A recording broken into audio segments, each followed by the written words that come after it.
నమస్తే మిత్రులారా, నేను అడ్వకేట్ శ్రీనివాస్ చౌహాన్. మిత్రులారా, ఒక కేసులోని విషయం ఏంటి అని అంటే, భార్యాభర్తలు ఇద్దరు కూడా చట్టబద్ధంగా విడిపోయినారు. ఫ్యామిలీ కోర్టు ద్వారా విడాకులు తీసుకున్నారు. విడాకులు అయిపోయిన తర్వాత ఆ భార్య ఏం చేసిందంటే మరొక వ్యక్తిని వివాహం చేసుకుంది.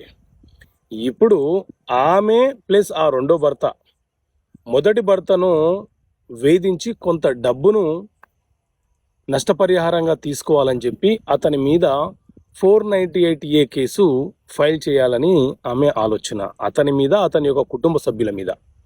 సో మిత్రులారా, చట్టబద్ధంగా ఒకసారి భార్యాభర్తల మధ్య విడాకులు జరిగిపోతే వారిద్దరూ కూడా విడివిడిగా తమ స్వేచ్ఛ హక్కులను కలిగి ఉంటారు. విడాకులు అయిపోయిన తర్వాత భార్య భర్త మీద కానీ, అత్తమామల మీద కానీ, బంధువుల మీద కానీ, అతని యొక్క బంధువుల మీద కానీ 498A case, DVC case, maintenance case వేసే హక్కుని కోల్పోతుంది.